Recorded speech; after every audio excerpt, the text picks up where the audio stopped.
നമ്മുടെ water അതോറിറ്റിയിൽ work ചെയ്യുന്ന ഒരു എഞ്ചിനീയറാണ് അദ്ദേഹം. പേര് ഞാനിപ്പോൾ ഇവിടെ പറയുന്നില്ല. അദ്ദേഹം വാങ്ങിച്ചു കൊണ്ടുപോയി. ഞാൻ ഒരാഴ്ച കഴിയുമ്പോൾ ചോദിച്ചു, സാറേ എങ്ങനെയുണ്ട് റിസൾട്ട്? ഓ, ഒരു റിസൾട്ടും ഇല്ല മനോജ് എന്ന് പറഞ്ഞു. ഞാൻ പറഞ്ഞു, ഡോണ്ട് വറി, വെള്ളം കുടിക്കുന്നുണ്ടോ? കൃത്യമായിട്ട് കുടിക്കുന്നുണ്ട്. ആ ആ കിടക്കുന്നുണ്ടോ?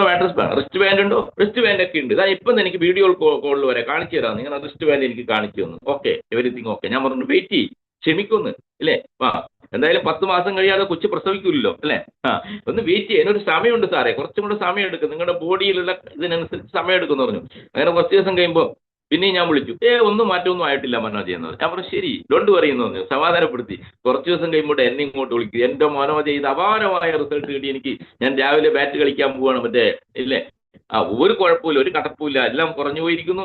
വെരിക്കോസിന്റെ വേദന കുറഞ്ഞു. ഇപ്പം ഇതൊക്കെ ഉണങ്ങാൻ തുടങ്ങി. കുറച്ച് ദിവസം കഴിയുമ്പോൾ അതാ ഒരു ഡോക്ടർ ഇദ്ദേഹത്തിന്റെ വീട്ടിലേക്ക് വന്നതാണ്.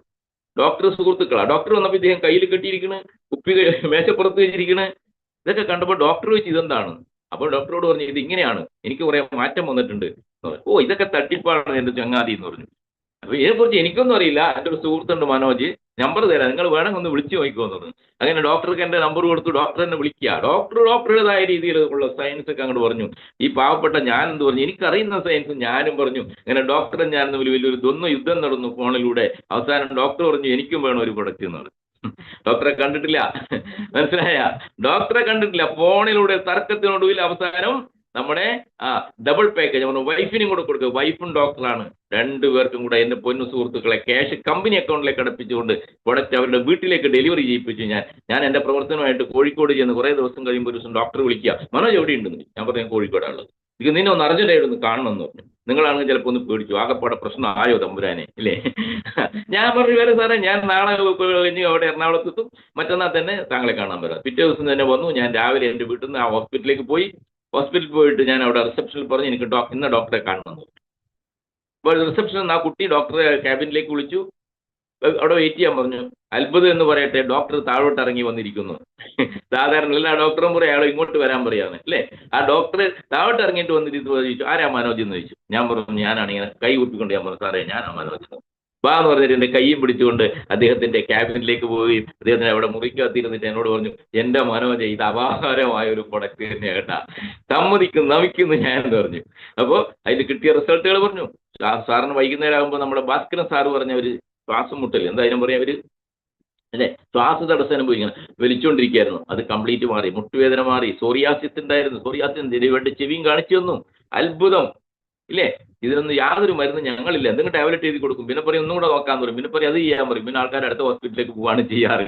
അപ്പോൾ ഇത് എനിക്ക് റിസൾട്ട് കിട്ടിയിരിക്കുന്നു എന്ന് പറഞ്ഞു അദ്ദേഹത്തിന് ഇതിന്റെ ഡെമോ ഒന്നും അറിയില്ലായിരുന്നു. ഞാൻ പറഞ്ഞു, സാറിന് ഞാൻ ഇതിന്റെ ഒരു ഡെമോ കാണിച്ചു തരാം സാറേ, ഇത് റേഡിയേഷൻ പ്രൊട്ടക്ട് ചെയ്യും, റേഡിയേഷൻ പ്രൊട്ടക്ട് ചെയ്യുന്ന ഒരു ടാബ്ലറ്റ് സാറിന്റെ ഇതുവരെയുള്ള ചരിത്രത്തിൽ പഠിച്ചിട്ടുണ്ടോ? ആർക്കെങ്കിലും പ്രിസ്ക്രൈബ് ചെയ്ത് കൊടുത്തിട്ടുണ്ടോ എന്ന് ചോദിച്ചു. ഇല്ല. എന്നാൽ റേഡിയേഷൻ പോലെ ഇത് പ്രൊട്ടക്ട് ചെയ്യും എൻ്റെ പൊന്നു സാർ. ഇന്ന് ലോകം അഭിമുഖീകരിക്കുന്ന ഏറ്റവും വലിയ മഹാദുരന്തമാണ് റേഡിയേഷൻ എന്ന് പറയുന്നത്.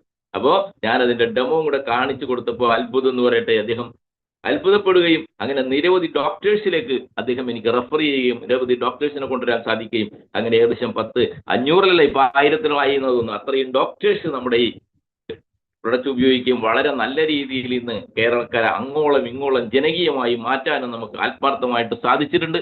അതുകൊണ്ട് ആത്മാർത്ഥമായിട്ട് തൻ്റെ ഇടത്തോടെ ഏറ്റെടുക്കുക. ഏറ്റവും ലേറ്റസ്റ്റ് ഒരു റിസൾട്ടും കൂടെ പറഞ്ഞ് ഞാൻ നിർത്തുക. എൻ്റെ വൈഫിനെ ആർത്രൈറ്റിസിന്റെ പ്രോബ്ലം വന്നു, കൈവേദന, കാലുവേദന, മുട്ടുവേദന. ഏറ്റവും കേരളത്തിലെ പ്രഗത്ഭനായ ഡോക്ടറാണ് വൽപ്പന ബഷേണായി, എല്ലാവർക്കും അറിയാം. നെട്ടൂർ കെയർ ഹോസ്പിറ്റലിൽ അവിടെ കൊണ്ടുപോയി കാണിച്ചു. അപ്പോൾ അവർ ഡോക്ടർ പറഞ്ഞു, ടാബ്ലറ്റ് ഒക്കെ തന്നിട്ട് പറഞ്ഞു, നോക്കാം നമുക്കെന്ന് പറഞ്ഞു. അങ്ങനെ നോക്കി കഴിഞ്ഞപ്പോൾ 5 ദിവസം കഴിഞ്ഞ് വീണ്ടും ചെന്നപ്പോൾ നമുക്കൊന്ന് അഡ്മിറ്റ് ആവണമെന്ന്. അപ്പോൾ ഞാൻ എന്ത് ചെയ്തു, നമ്മുടെ പ്രീമിയം പ്രൊഡക്റ്റിലേക്ക് ഒന്ന് മാറി എന്നുള്ളത്. ആ സമയത്ത് പ്രീമിയം പ്രൊഡക്റ്റ് ഒന്ന് വാങ്ങി. സ്ത്രീകളാണ്, അവർ വെള്ളം കൂടി കുറവായിരിക്കും. ഞാൻ പലപ്പോഴും യാത്രയിലാണ്, റിസ്റ്റ് ബാൻഡ് കെട്ടില്ല, വെള്ളം നനയെന്നും പറഞ്ഞിട്ട് കിച്ചണിലെ ജോലിയാണ്, തുണി അലക്കണം എന്നൊക്കെ പറഞ്ഞിട്ട് അങ്ങനെ കുറച്ച് നിർബന്ധിച്ച് അതൊക്കെ കൊടുത്തു. 15-20 ദിവസം കഴിഞ്ഞ് അവിടെ കൊണ്ടുപോയി അഡ്മിറ്റ് ചെയ്തു. നോക്കിയപ്പോൾ എവരിത്തിങ് ഓക്കെ, എല്ലാം okay okay okay okay okay, ഒരു കംപ്ലൈൻറ്റും ഇല്ല. ഡോക്ടർ പറഞ്ഞു, എന്നാൽ പിന്നെ എന്ത് പറയാനേ, എന്നാലും ഒരു MRI കൂടി എടുത്ത് നോക്കാമെന്ന് പറഞ്ഞു. അങ്ങനെ MRI എടുത്തപ്പോൾ സുഹൃത്തുക്കളെ, അതിനകത്ത് യൂട്രസിൽ ഫൈബ്രോയിഡ് ഒരു 6-8 എണ്ണം കൊണ്ട് വലുപ്പം കൂടിയതാണ്. ഇപ്പോൾ ഡോക്ടർ പറഞ്ഞു, ഒരു കുഴപ്പമില്ല, നിങ്ങൾ ഇനി ഒരു ഗൈനക്കോളജിസ്റ്റിനെ കാണിക്കാൻ വേണ്ടി പറഞ്ഞു. അങ്ങനെ ഞാൻ ഗൈനക്കോളജിസ്റ്റിനെ കൊണ്ട് കാണിച്ചു, സ്കാനിങ് ചെയ്തു.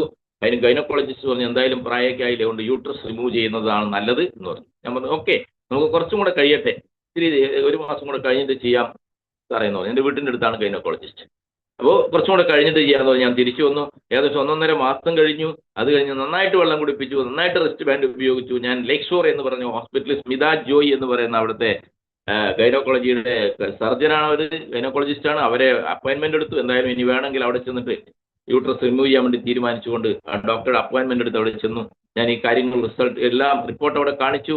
ഡോക്ടർ പരിശോധിച്ചിട്ട് പറഞ്ഞു ഒന്നുമില്ല, ഇതെല്ലാം തന്നെ ചുളുങ്ങിപ്പോയിരിക്കുന്നു, ഒരു സർജറിയുടെ ആവശ്യമില്ല എന്ന് പറഞ്ഞു എൻ്റെ അടുത്ത്. ക്യാൻസർ ടെസ്റ്റ് നടത്തിയിട്ടുണ്ടോ എന്ന് ചോദിച്ചു. ഞാൻ പറഞ്ഞു ഇല്ല, എന്നാൽ അതും കൂടി ഒന്ന് നടത്തണം എന്ന് പറഞ്ഞു. നമ്മൾ ഇപ്പം തന്നെ അത് നടത്തിക്കോളാൻ പറഞ്ഞു. ഇങ്ങനെ അത് നടത്തി 10 ദിവസം കഴിഞ്ഞാൽ റിസൾട്ട് കിട്ടി. Everything okay, no problem. അതാണ് അത്ഭുതകരമായ റിസൾട്ട് എന്ന് പറയുന്നത്. ആലോചിച്ച് നോക്കണം നിങ്ങൾ. എന്നാൽ എൻ്റെ വീട്ടിൻ്റെ അടുത്ത് എൻ്റെ 2 കിലോമീറ്റർ അപ്പുറത്ത് ഒരു സുഹൃത്തുണ്ട്. അദ്ദേഹത്തിനോട് ഞാനിത് പറഞ്ഞു. അദ്ദേഹത്തിൻ്റെ ഭാര്യയ്ക്ക് എനിക്കറിയാം ഭയങ്കര ബ്ലീഡിങ്ങും പ്രോബ്ലമാണ്. അദ്ദേഹത്തോട് ഇത് പറഞ്ഞപ്പോൾ ഓ ഇതൊക്കെ എന്താണ് സുമനോജ് എന്നൊക്കെ പറഞ്ഞിട്ട് അദ്ദേഹം അത് മൈൻഡ് ചെയ്തില്ല എന്നുള്ളതാണ്. അദ്ദേഹത്തിൻ്റെ പേര് പറയുന്നതിൽ എനിക്ക് യാതൊരു മടിയില്ല. ശ്രീനിവാസൻ എന്നാണ് പേര്.